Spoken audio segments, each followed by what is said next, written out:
This is a golden opportunity for the Dallas Cowboys as we have some brand new free agent targets that have just been revealed in the secondary. Jerry Jones trying to improve on this defense. He's got 3 cornerbacks to take a look at in the NFL free agency class that we're going to talk about here today on Cowboys Digest.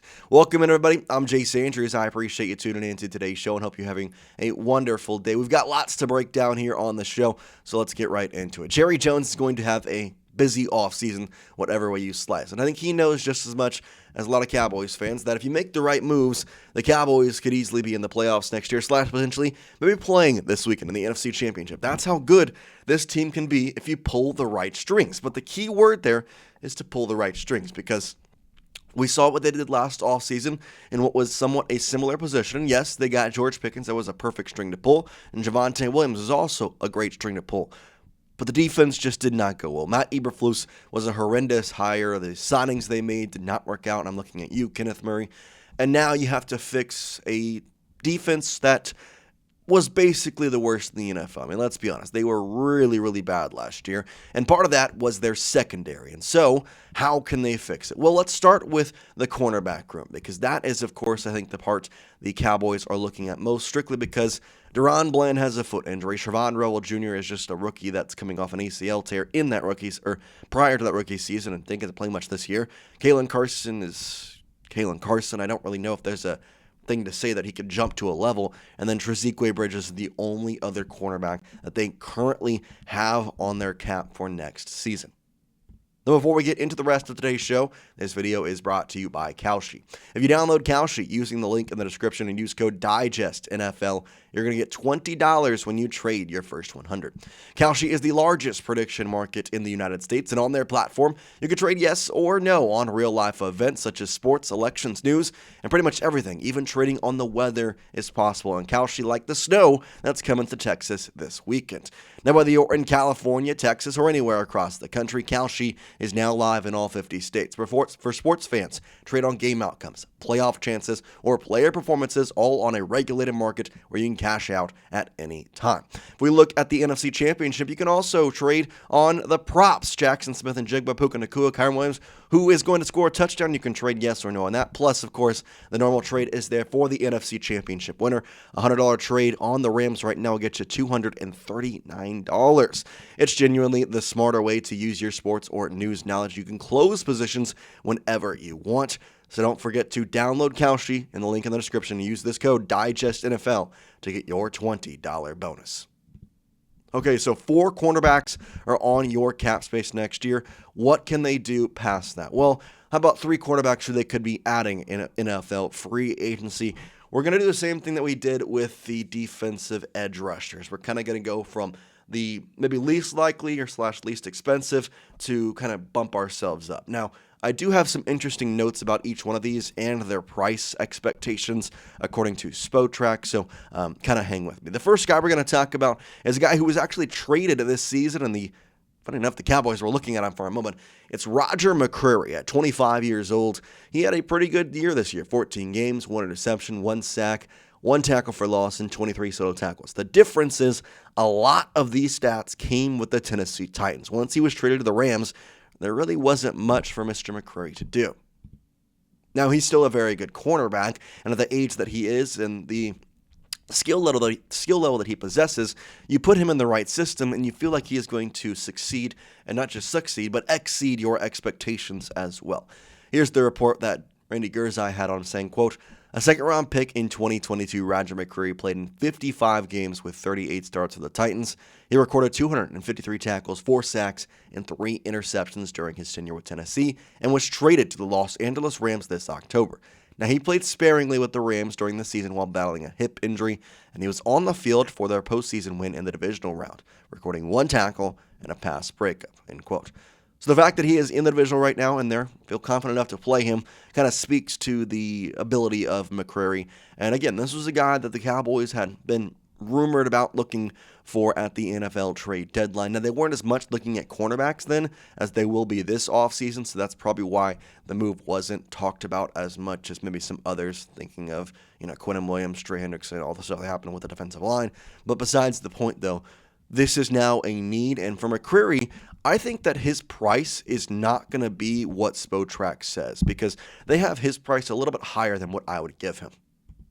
As you can see here, his market value is $12.3 million as an AAV, and they're going to say that at his age, he's worth a 4-year, nearly $50 million contract. Now, I've got two other players coming up that I think are better value, especially if their contracts are more true to their Spotrac numbers than what Roger McCreary's is. In my opinion, Roger is great. I just do not think he is a, let's say, above $10 million player per year. Like, I would give him 9. I would give him 9, maybe 9.5, but I'm not going to 10. And maybe that's a bit solace of me, but I'm just looking at the position of him playing in Tennessee and being good there, don't get me wrong, but he's still playing with one of the worst teams in the NFL and then jumping to a good team in the Los Angeles Rams. And I know he had a hip injury, but he still has been playing, here and there rather than a guy who you can really rely on and trust. Now, the second guy, though, I think he's my favorite because I think he's just the perfect fit, and he has a kind of interesting correlation to him. It's Alontae Taylor of the New Orleans Saints. And this season, he had 17 games he appeared in, having 2 interceptions with 2 sacks and 7 TFLs, along with 59 solo tackles. Alontae Taylor, at 27 years old, is a little bit older than Roger McCreary, but I still think that he is a good choice for a couple of different reasons. And one is because Dallas has already learned how important that nickelback position is, and with their kind of movement in the cornerback room, Alante would be a good pickup this offseason. As we go to the report from Randy Gerzai of Dallas Cowboys SI, we can see here Dallas learned how important the nickel position is when they let Jordan Lewis leave in free agency. You see where I'm going with this? Without him, they had to move Deron Bland around, which hurt them on the outside. He's arguably the top slot corner on the market and could help fill a major hole in the Dallas secondary. And it's true. Alontae Taylor is a guy who can very much do a lot of good things for you in that nickelback position, covering the slot. I think that this is a way better contract value if you look at his market value. And it's strictly because of the age, I think is what Spotrac is going with here. $11.1 million, 3 years, 33 is what the market says. However, I think as the kind of statement was made there by Gerzai that he is going to be the top slot corner in the NFL free agency season, I think that this probably is going to go up a little bit. I'm not going to say a crazy amount. I'm not saying he's going up to $15 million just because he's going to be a top guy. But I don't think it's going to be 11.1. I think he might be closer to the Roger McCreary number, and Roger McCreary might be jumping to this number. So about a $1 million difference, say, give him 12.5 million might be where about I think he ends up. I don't know what the Cowboys are trying to figure out with their deals yet. Obviously, if they do move money down the line, they're probably going to be looking for more short-term contracts. Alante with a 3-year deal is a little shorter than McCreary. That probably is going to be looking for a 4-year deal given their ages. But I do think this is a very good move, and I think would be actually one of the best of these 3. Now, the final one is a guy that you might know most strictly because of what he did in his rookie year and because of kind of what happened to him after that. It's Riq Woolen of the Seattle Seahawks, and at 26 years old, he's about to come off his rookie contract in the NFL.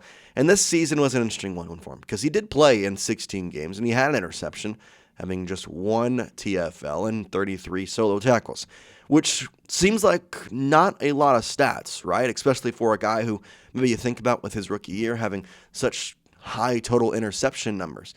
It'd be right. And that's because he has not fit into the system that the new Seattle Seahawks coaches put in, and he's really kind of just not properly used, in my opinion. Randy Gerzai with the report here. Riq Woolen is one of the more interesting pending free agents. He is elite size at 6'4" and 210 pounds, and is tied for the NFL lead in interceptions as a rookie with 6 in 2022. Now, over the past 2 seasons, Woolen has seen his snap count decline, leading to belief that he might not be a long-term option for Seattle head coach Mike Macdonald. That's where we come to the point that he is an unrestricted free agent, so it's not like even Seattle would have a say if the Cowboys outbid them.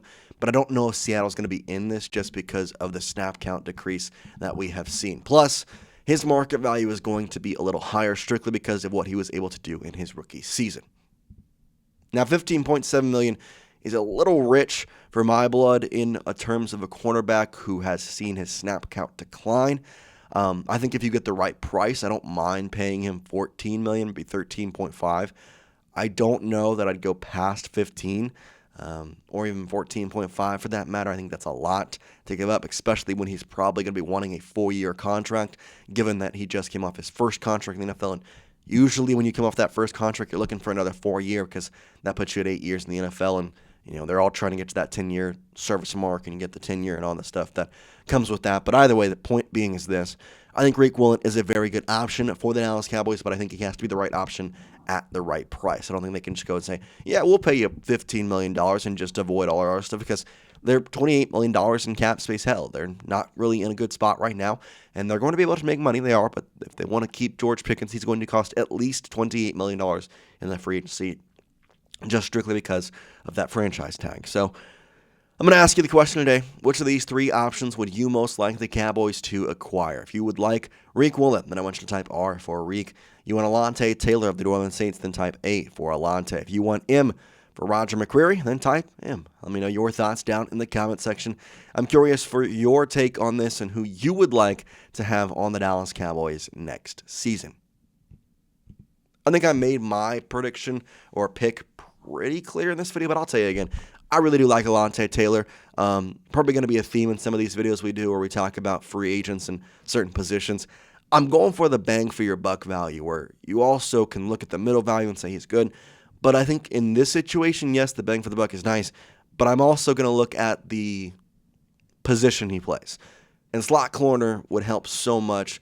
I think it would really help out Deron Bland in some ways. Not having to use, I think, a really good ball hawk inside on the slot just allows for, I could be wrong, it allows for Bland, I think, to play more free in my mind. I could also just, it allows people to move people around. So I'm very happy for what the Cowboys can kind of do, and hopefully this can be an offseason where we can look back on and say, Cowboys fans, Jerry Jones made the right decision. He made the right thing. So fingers crossed that can be the way we look at it. But right now we just sit, we wait, and we discuss what can be next for Dallas. For now, though, guys, we do appreciate you watching. Hope you have a great rest of your day, and we'll see you next time here on Cowboys Digest. Peace out.